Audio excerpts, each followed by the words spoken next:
and share my screen and we'll go ahead and get started. There are going to be times I want you guys to get engaged. So be sure and have your mute button handy to come off of mute and get involved in the conversation as we go through. I definitely want to start again by welcoming you guys. I know that many of you are taking a time away from family and work obligations, and it's an honor that you've chosen to come to this Zoom meeting, because I know from just reading articles that people get tired of Zoom meetings. And so the fact that you chose this one when it wasn't mandatory is much appreciated. And I hope it delivers content that you can take back and use and provides connections to other people as well. I said welcome to Leading by Design. As some of you are familiar because you've been here before, Leading by Design is a monthly meetup where leaders discuss how to innovate the future of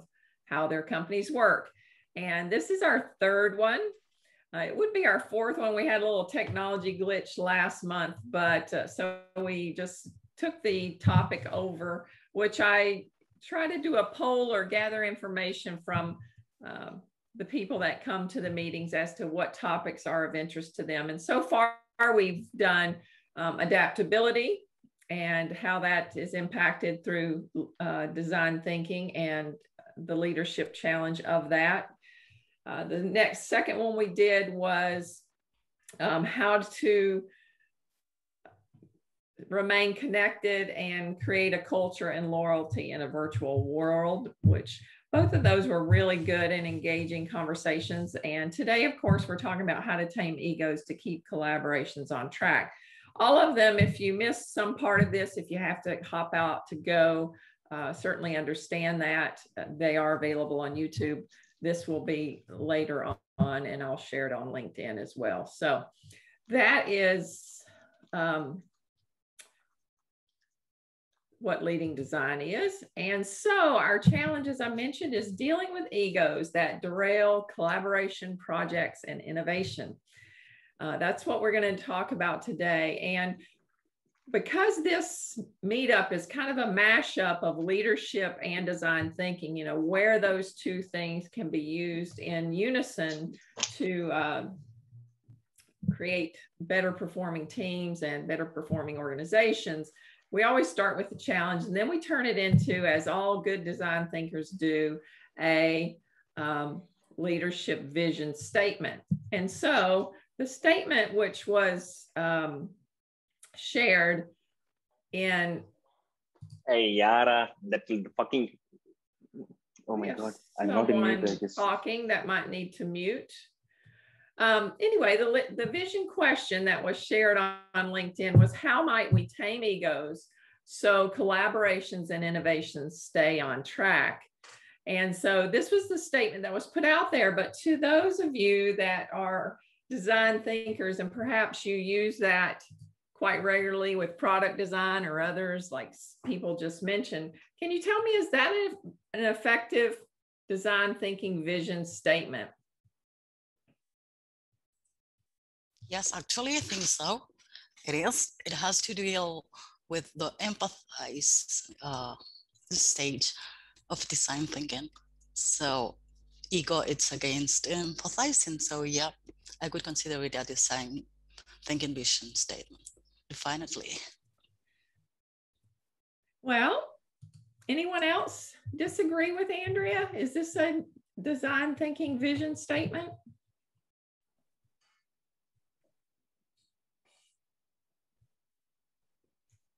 All right, well, I'm going to give you what I believe from my viewpoint of using design thinking, that this isn't actually an effective design thinking vision statement. It may elude some to think that it is, because it starts with how might we. But however, this is talking about a problem. So we've already assumed what the problem is. And as if you are experienced in design thinking, you know, you start with the vision and you don't assume what the problems are. You find out what the problems are with your user. So ego is the problem we're addressing. So this statement was come up more as a marketing technique than as an official design thinking question. to tweak it to be correct as far as a vision statement, it might be something else like, how might we collaborate better, or how might we keep our collaborations on track, and so that they're, you know, finished on time, on budget, or whatever. Get more about the vision that you're working towards, not the problem that you're moving away from. If you think about visions, one of the easy ways to think about it is when you think about your diet. You know, your clothes aren't fitting well, they're too tight, and so you set out to lose weight. And when you're moving away from something, at some point things kind of release and you can kind of forget the goal, right? I want to lose weight. Okay, I'm 5 pounds down, 10 pounds down, my clothes are fitting better. Oh, I can have that cookie, or I can have that slice of pizza. So you kind of lose sight of the goal because you've moved far enough away from the problem that it's not an issue, but it's not going to keep you going towards the goal. So you want your vision statements in design thinking to always be towards thinking, not away from thinking. So even though I wrote this in kind of a design thinking fashion, it was really more of a marketing thing, because when in marketing, you want to speak to the customer's pain, and obviously ego is the pain that we're dealing with here. But from a design thinking perspective, it really would have been better had we just talked about the vision that we want to work towards. And that is, collaborations that are on time, on budget, in harmony, all those things that we want our collaborations to be. And then ego would have come up in our user experiences as an obstacle and a problem that we need to address, but it's not necessarily got to be part of the vision statement. So what is ego? Now, this is where I want you to chime in, because I've just shared with you 3 studies of design thinking, what the dictionary says, what psychology says, and then also what a spiritual book says. But there are so many definitions of ego. I want to hear other people's as well. And I have a couple. So Andrea, I hope it's okay, I read the one that you shared online. Is that okay? Yes, sure. Okay. You can share it. I had asked a day or 2 ago, how do you define ego? And there were a couple people that chimed in. Andrea was one of them.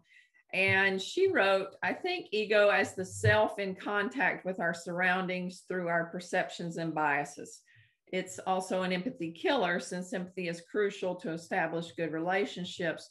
Leading being one of them, I would consider the uncensored ego an impediment for developing leadership. And I thought that was a great definition.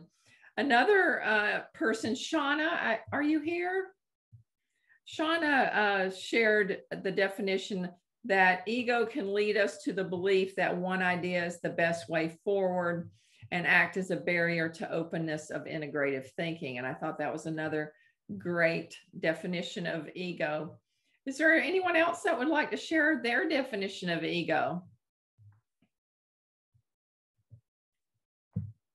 Well, let's just go through a couple more here that are on the screen. The dictionary defines it as the I or the self of any person as thinking, feeling, willing, and distinguishing itself from others. So it's kind of how we distinguish me from you and each individual. Psychology, this was a definition from the mental health site called BetterHelp.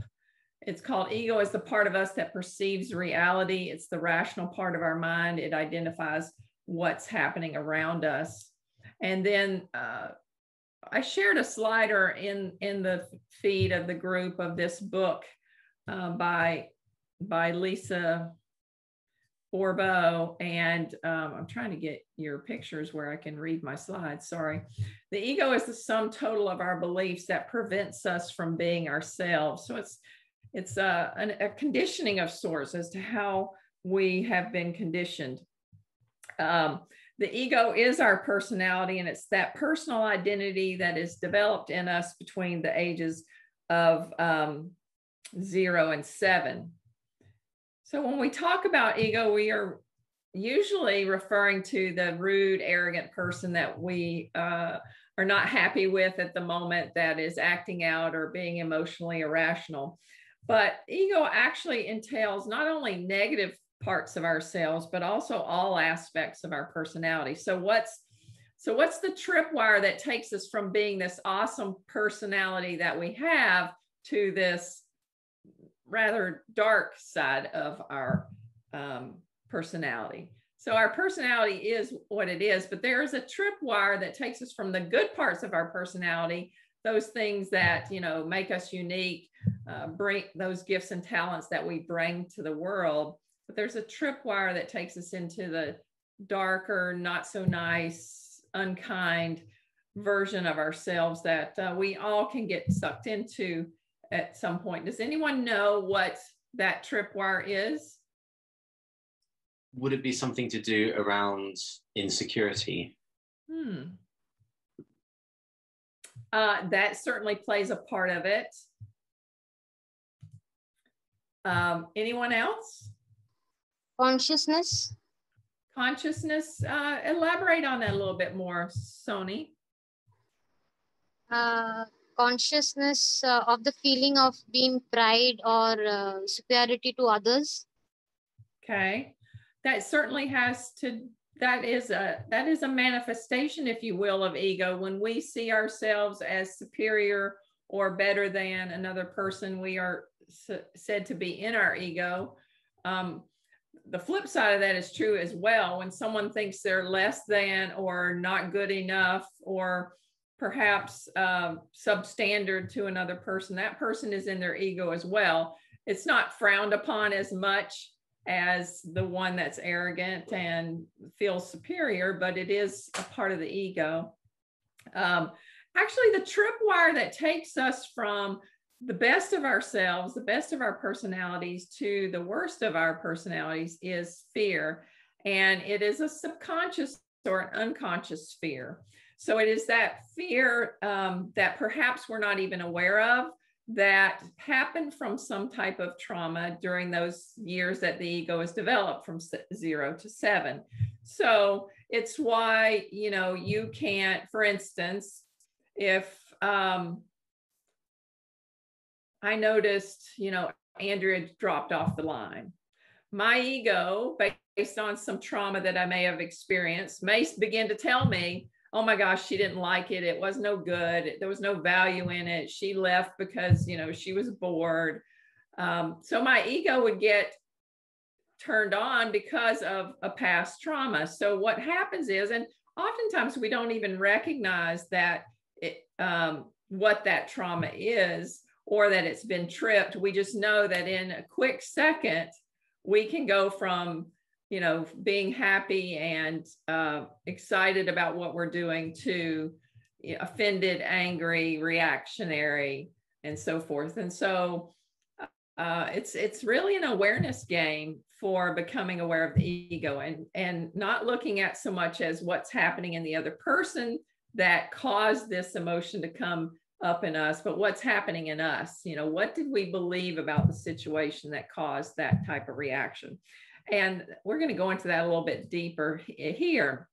Now, this is a slide that I took from a NLP, neuro-linguistic programming course I took. And as I was putting together the materials for this class or meetup, I recognize that this filter in the middle is our ego. It's our personality. So here's how science or neuroscience has talked about our processing of information and our perspective, which is so important when it comes to ideas and creating innovation. Basically, we get 11 million bits, and I don't know how they came up with this number, but 11 million bits of information, science estimates, through our 5 senses every second of the day, which is astounding in itself. But through our 5 senses, all this information comes to us. Even right now, you have pictures of everyone from around the globe that you're seeing. Maybe there's a distraction in your home or your office that you're noticing, sounds outside. There's all kinds of information that comes in. Your ego filters that information. It filters, deletes, distorts, generalizes things based on time, space, matter, energy, language, memories, decisions, programming that we had when we arrived here, values, beliefs, attitude. There's a whole list of things that our ego filters those 11 billion bits through. And what comes out the other end is 50 bits. So as you can see, this is a crazy, from 11 billion to 50 bits is what ego filters out. So it filters out a lot of the world. And from those 50 bits become our thoughts, our internal representations. What that means is what it means. When we take in this information, all of a sudden we have thoughts about what it means. Like I just gave an example of Andrea leaving. Automatically, my ego would take me to the thought that, oh, she didn't like it, she was bored, when it could be totally something else. From those feeling states and physiology happen, and that's where our behavior comes out the other end.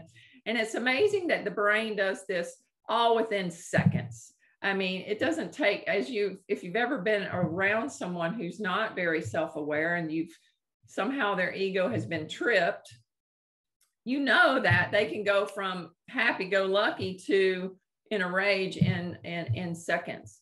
And so, but the reason for that is their filter and how they are seeing the events, or not seeing, what's the word? Understanding the events that have happened, or assuming. Like in the case that the example I used with Andrea, I was assuming she was bored. That was a bad assumption. But based on past issues, that fear rose up in me without me even knowing it.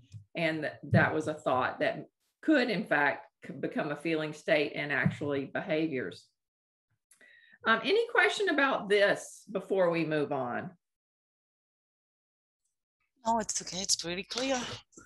Yeah, and I did a video on this same presentation on YouTube. It was a short video about our perspective and how, if we just understand this alone, we can understand that there is no way that as leaders we can have the answer. You know, we may get lucky once in a while and get the right answer, but we do much better when we take in the perspectives of everyone else on our team.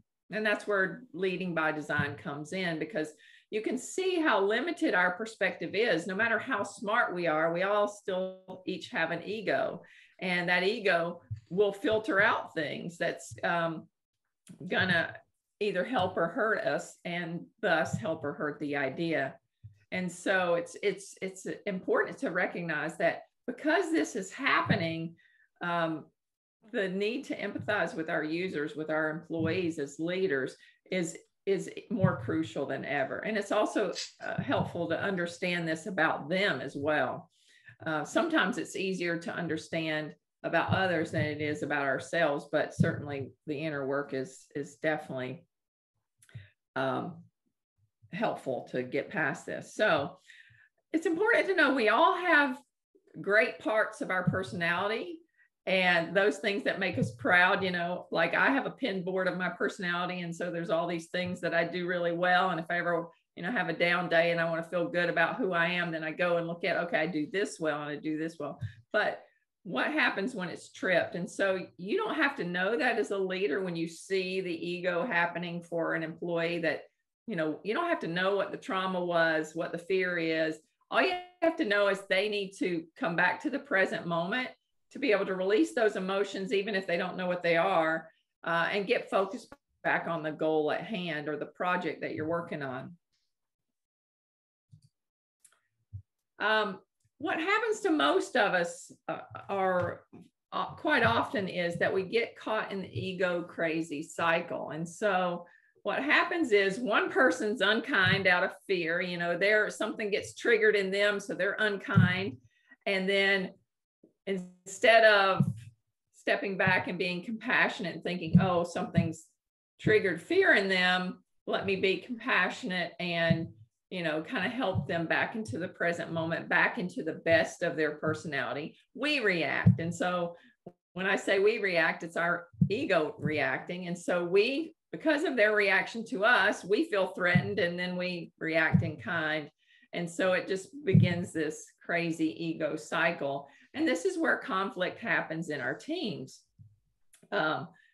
And within our relationships, I took a marriage class. I've been married 38 years to my high school sweetheart on Friday. So I took a marriage class that had a very similar idea in it. And the advice of the author of the book that we were studying said the first one, the one to get off this cycle, to recognize the cycle and get off of it, is the more mature individual.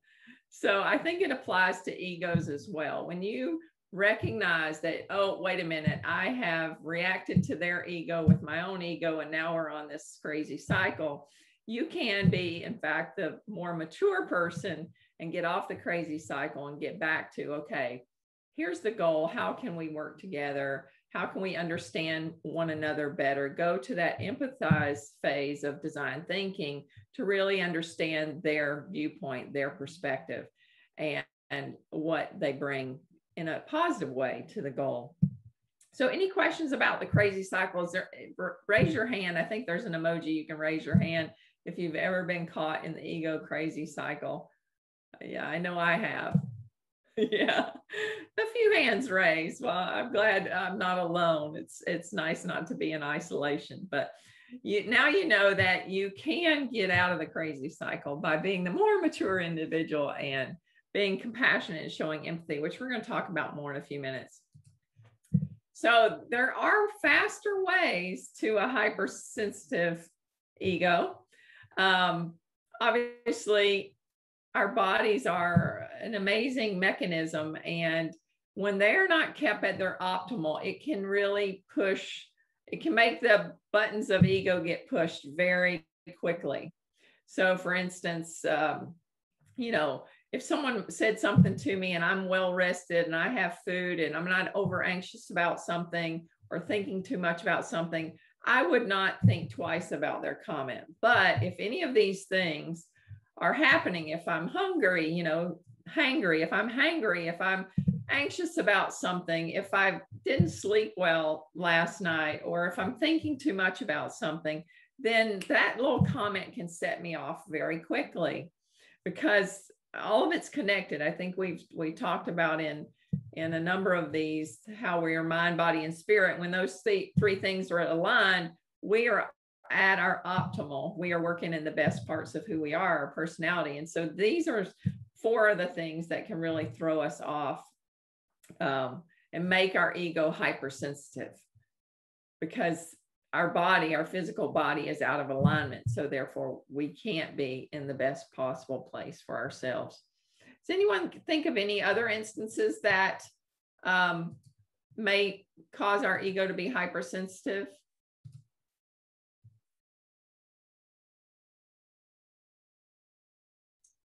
Well, I think that also has to do with the stress, you know, like external things that trigger our stress, and not being able to handle stress may trigger our hypersensitive ego, definitely. Yeah. I mean, yeah, we have to master how to deal with the stress and the other pressures, I guess. Yeah, stress is a good one. So, you know, if you have, say, for instance, as Andrea said, stress, you know, you have a meeting that you're on your way to, and you are putting together things at the last minute, and you're really pressured to get everything in order before you go in and present at this meeting. Well, if someone tries to talk to you or says the wrong, you know, says something to you, you very well could react out of your ego and snap at them or be offended to them by what they say. So yes, stress plays a big role in that. And I think often underlying the stress for us is either anxiety or thinking too much. You know, if I think about that stressful situation where I'm trying to pull together everything for a meeting I'm about to go into, I'm already anxious for presenting in the meeting perhaps, but it could be other things. Definitely stress plays a factor. Anyone else have something that you think makes your ego hypersensitive? Might be depression. Say it again. Depression. Depression? Yes. Yes. Yeah, think about it. If you This think is about all Praveen the, here. say that again. I think one other thing is about identities. So a lot of people come into meetings, discussions with their own specific identities. I am a designer. I am so and so. I am this and this. I am in this position. You are in this position. I am a client. You are a service provider. So all these identities actually create its own set of ego. I don't call it as collaboration. It's more like ego mesh, which actually starts acting as to, okay, you are my service provider, so you better listen to what I say is my problem is. So then Yeah. it is totally different scenarios. It is not about collaboration. It's more about serving somebody else's needs or requirements. Yeah. I, I think that's a good one. And who was that? I'm sorry, I can't see your name. Who was that was just sharing about identities? This is Praveen here. Okay, great. Thank you. So let me back up and talk about Sony's depression first. I think that was definitely a good one. And if you look at these 4 things that are on the slide, and we'll talk about the ones that were discussed as well, if anything is out of alignment with the mind or the body, then ego can be hypersensitive. Depression would be one of those things that our mind, and in fact, I believe science proves out that our bodies are out of alignment. The chemicals in our body are out of alignment. So anytime those things are to a certain extreme, then ego could be tripped. If you think about, I have friends that are nurses, and so when they work in hospitals where people are in a lot of pain physically because of something that's happened to them, they can be very ornery and difficult to deal with. Their egos get demanding, and it's because of that physical pain. So whether it's mental pain like depression or physical pain, anything dealing with the mind or the body can make our egos hypersensitive. Identities, that when you come into a meeting, as Praveen was saying, with, I'm this or I'm that, you are already coming from a place of ego. You've skipped right over who you're being to more of an ego stance. And so that's important that we learn as leaders that we're not coming into anything as the leader or the person that has all the answers or anything specific. We are coming in to be and bring the best of ourselves to that meeting. And we don't know what that is until those conversations begin to unfold. So yeah, I think it's important that we do check our identities at the door. Yes, you may have been invited to the meeting because you know this particular technology or you have this particular background, but that doesn't mean that that others don't have input or value to bring to the topic. It doesn't mean that you don't have value to bring on other topics. So really it's about showing up to bring the value that we have, whatever that is. And sometimes it has nothing to do with our expertise. The value that we bring may not be tied to our identities at all. So even though that might have gotten us the invitation to the room. Anyone else have thoughts about how our ego maybe get into hypersensitive mode?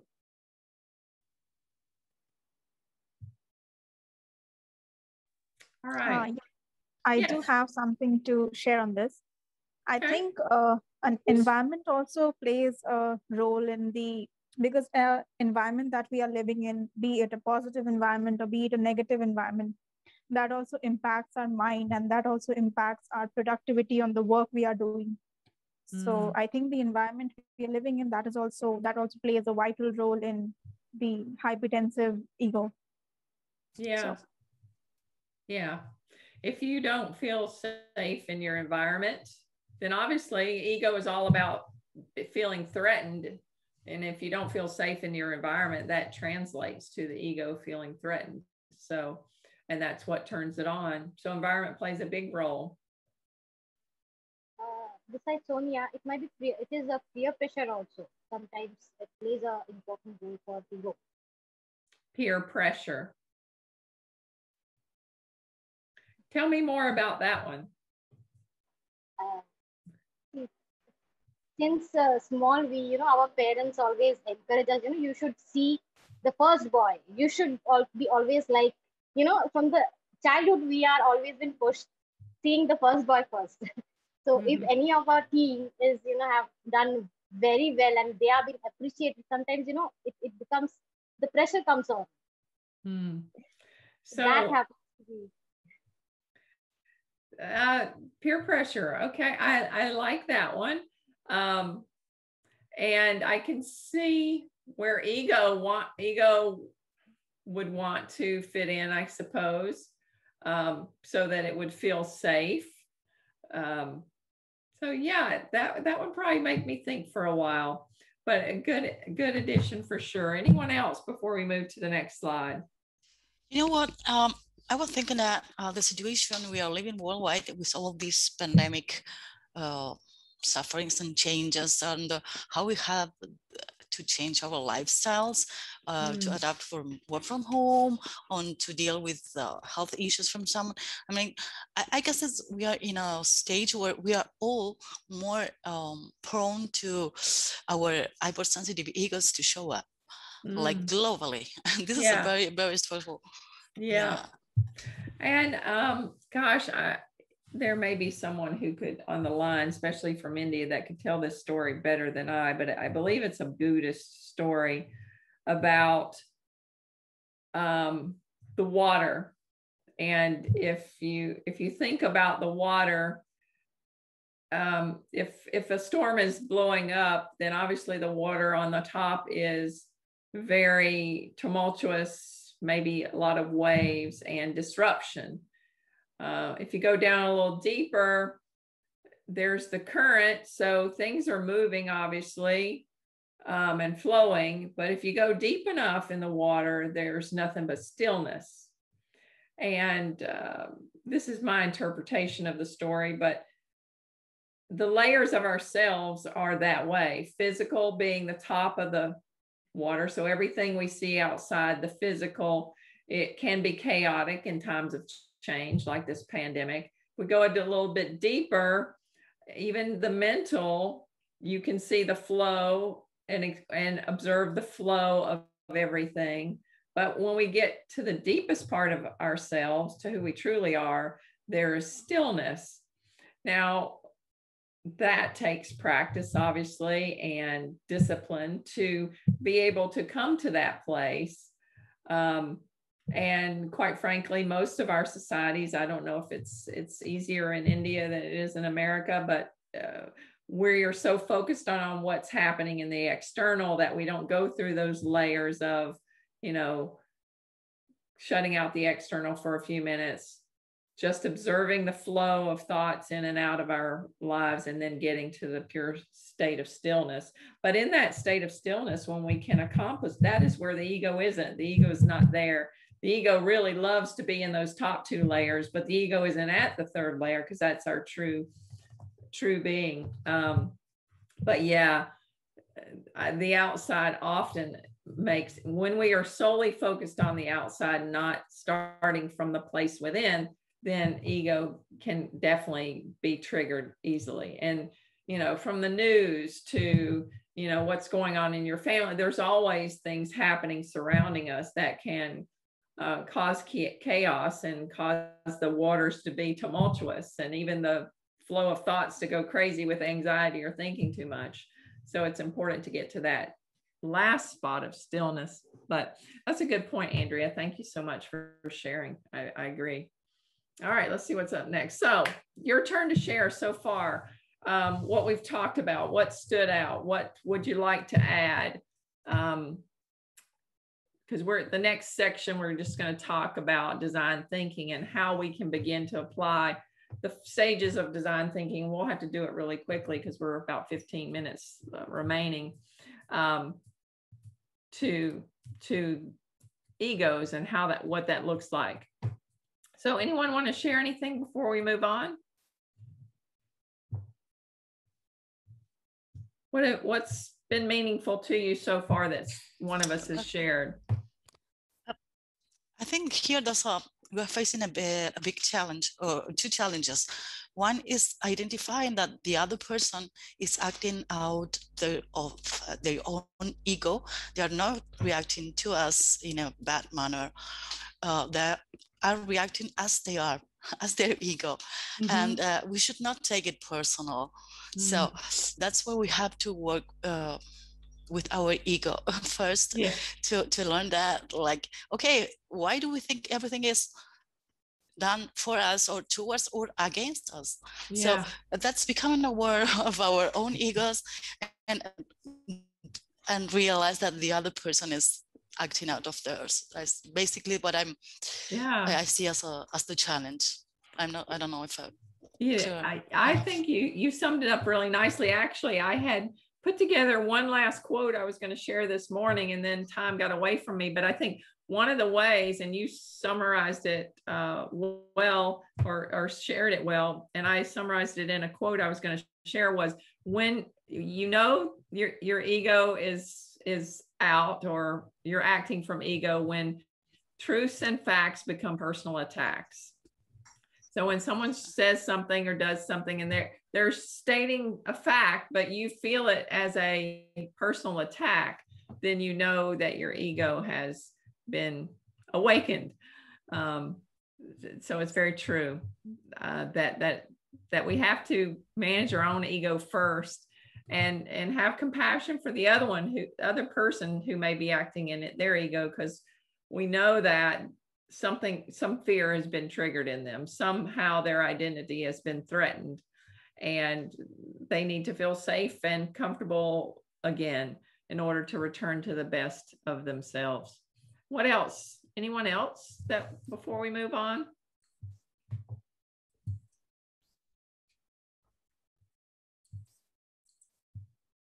Praveen, Sonia, you guys were nice enough to share. Any final thoughts? Felipe? It's just like, I just want to share a small example. It's just like, in airplane, first it says that first you should, pull your that oxygen mask first, and then you should help others. So just like the same. First, we need to figure out our ego, then only we can figure out others. At least by watching and by listening, which is very important. Yeah. There's a saying I love: we can only sweep our side of the street. And that is so true. We have to recognize our own ego. And I think the more we do that work of recognizing our own ego and understanding what fear has arisen, where that fear came from, kind of reprocessing it, because the beliefs that we developed as a child from whatever happened to us are not necessarily true, because a 3-year-old's memory or a 5-year-old's memory is not a wise adult. And so we have to kind of reprocess those events through the eyes of an adult so that we can begin to change those beliefs, because it's the beliefs that are disconnected from who we really are that causes the ego to flare up. So yeah, do our own work. And I found, at least in my own life, that in doing the work of myself and my own ego, it makes me more compassionate in dealing with the ego of others. All right, well, we're going to move on real quick. I won't go through these 5 steps, but design thinking can help to reduce the ego traps. And these are the 5 phases for those that have not been in design thinking before: empathy, define the problem, ideate, prototype, and test. And so each of these, when you begin to practice these, you can see that there are aspects and skills that you will develop that in fact will begin to help reduce the ego's traps. And start with the vision statement. We talked about the vision statement in the beginning. When you have a clear vision statement and you know what everyone is working towards, And then when you're using this design thinking process with your team on the problems your team is facing, then you're going to bring unity to the team because, okay, this is our problem. Here are, we've listened to everyone's thoughts on the issue. We've taken their feedback. We've gotten their ideas. And we kind of narrowed the problems down to maybe 3 or 4 things that's kind of keeping us from the vision. And I'll just use performance as an example. So performance, you know, meeting the bar that's been set for our team by the organization, that's the goal. And so when you talk to your users, you know, what's keeping us from meeting this goal? And they kind of come up with their thoughts on what that is. And perhaps, you know, one of the main obstacles that needs to be overcome that's come out of the discussions individually and as a team is that we need better training for X. Well, then you begin to tap into the potential of your team, get them out of their ego and into their best selves by asking, okay, training is blocking our performance. That's the problem we're facing. How do you see yourself contributing to overcoming that obstacle? You know, you may have someone who wants to write the training manual, or someone who wants to deliver the training, or someone who wants to, you know, maybe organize bringing in an outside speaker. All these gifts and talents of your team can rise to the surface to come and overcome that challenge. And so as you see that, the vision becomes not just something that you're dictating to your team, but it's something that they're helping create. And they help create it by helping solve the problems. And that allows them to thrive because they're not just doing the daily grind of the work maybe they're, you know, paid to do, but they're bringing the best that they have to offer to remove those obstacles so that the team can go forward. It's really quite empowering. But let's move on to empathy. This is kind of the most obvious of the 5 steps when you empathize with your user. You know, when you're working on that project or that performance maybe, and you notice that a user is they're frustrated, they're angry, something's off for them, and then you begin to talk to them and ask them those, you know, empathy questions, begin to dive into what their experience is and why it is where it is right now. Empathy plays a big role in helping them move past those negative emotions because if you were in, I believe it was one of the first ones, emotions are like waves. They come and they go. And so the fact that we're frustrated today, 10 minutes from now, we may be happy as a clam because something else happened in the outside world that makes us happy. So empathy is really about getting past the emotions, allowing them to express them, because behind every emotion is a need. And it's those needs that we can meet as leaders that can help us help them. And then in turn, get our needs met, which is the vision or the performance. Zig Ziglar put it best: if you help enough other people meet their needs, then your needs are met as well. Defining the problem. You know, I love this because in applying design thinking to your team, they are a part of the discussion as to what the true problem is.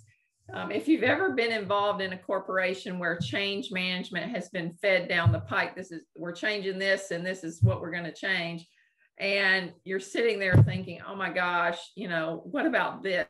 This is the real problem. We're doing all this work for something that wasn't even a big deal. Allowing the employees to help define the problem not only increases inclusivity, it increases their feeling of being valued, their feelings of being seen and heard, but it gives them purpose. And those are all things that are missing in a lot of organizations today. There are articles all over the internet about that. And so letting the employees or the team be a part of defining what is the problem, what is the obstacle that's keeping us from that vision statement is a big deal. Ideate.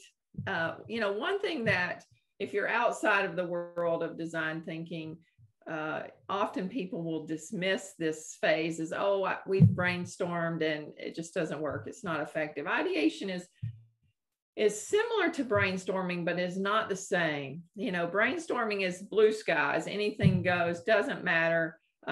Whatever the best idea wins. Ideation is quite different. You have the needs of the user, which in this case is the employees, so it's their needs.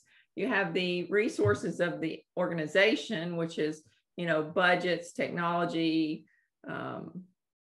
clients. There's all the resources of the organization. Is where those meet. So it's not necessarily about the best idea, because if, you know, you may have an employee need and then the best idea is X, but there's no budget for X. Well, that's not going to be, not going to work, or the technology won't support X. So it's really a marriage and a union of those things. What are the user's needs? What are the resources we can bring to bear?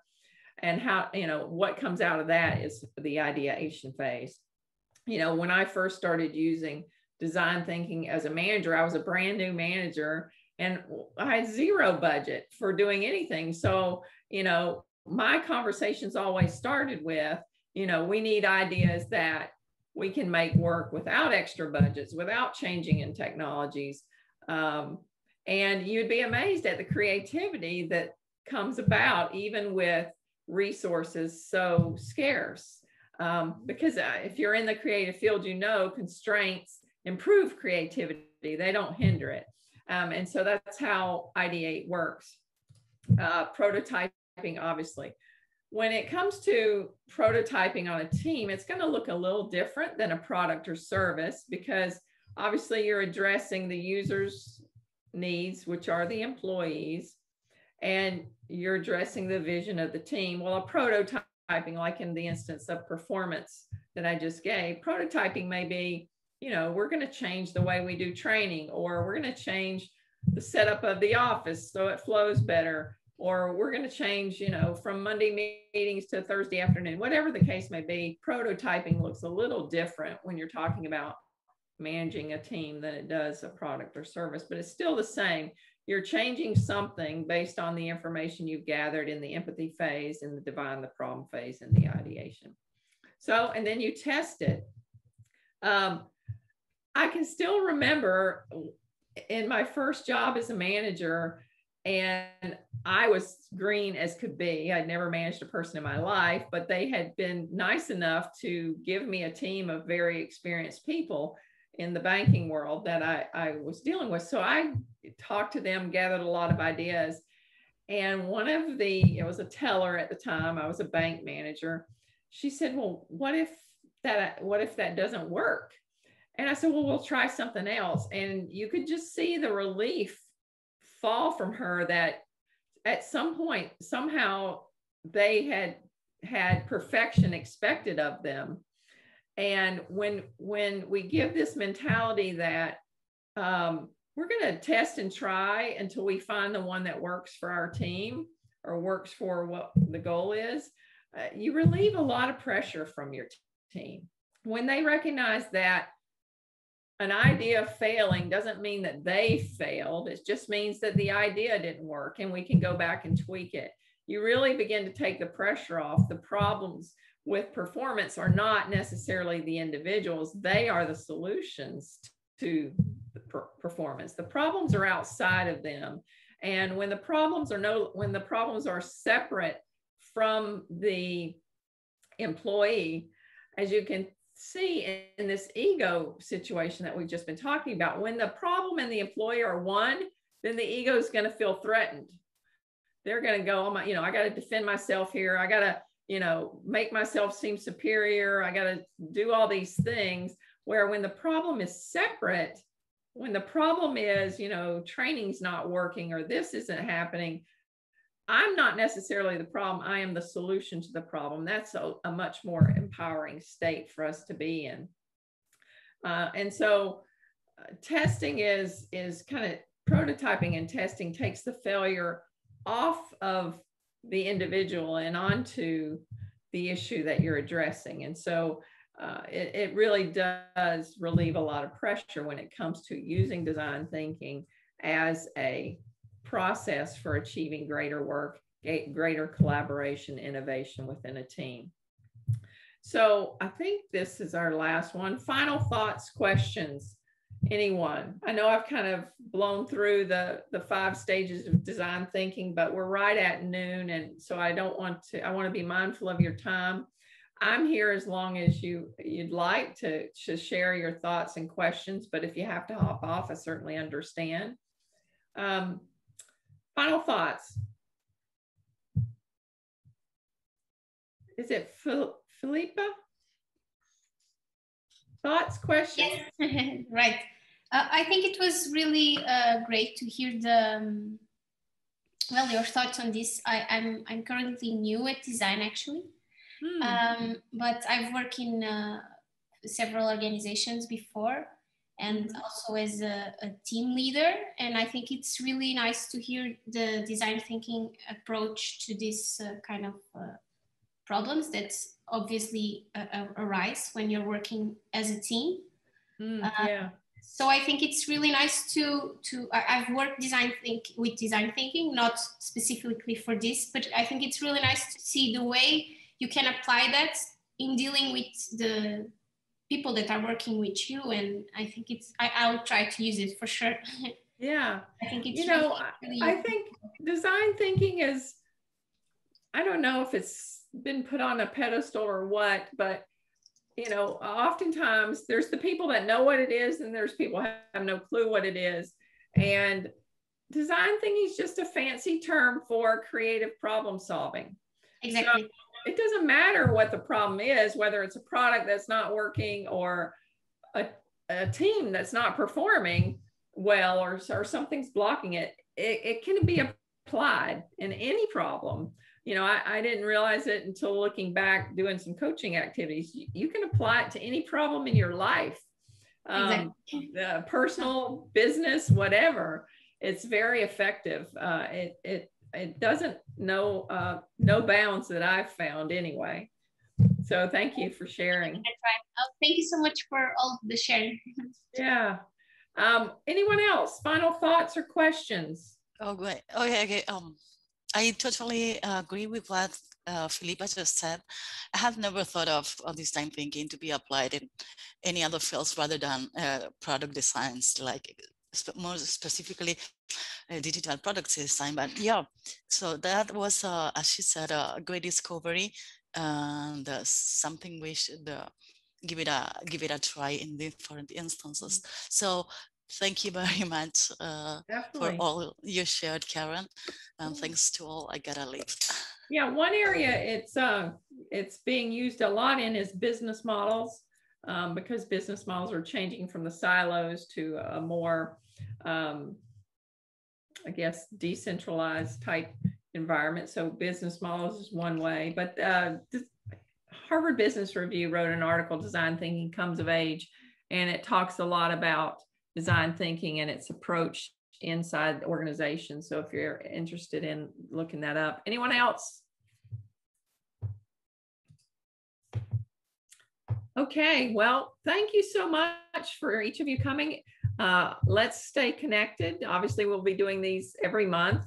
I am open for next month's topic. So if you have a challenge that you see happening in your organization, or maybe you're reading a lot of articles about a problem that's happening in organizations and you'd like to look at it through that lens, then you can message me on LinkedIn, or you can email me at karen@karenziegler.com. I haven't given much thought yet, but if I don't hear a specific issue that you guys want to address, then we'll take a poll or something. So be sure and follow me on LinkedIn and share your advice. I'm going to just check the chat here real quick. It looks like somebody left a message. Thank you, Natalie. Yes, thank you for coming. All right, everyone, you guys have a great rest of your day or evening. I appreciate your time. Thank you so much for your inputs and making this a great session. Thank you, Karen. Thank you so much. Thank you so much. Bye. Bye. Thank you so much. Bye-bye, Karen. Bye. Bye.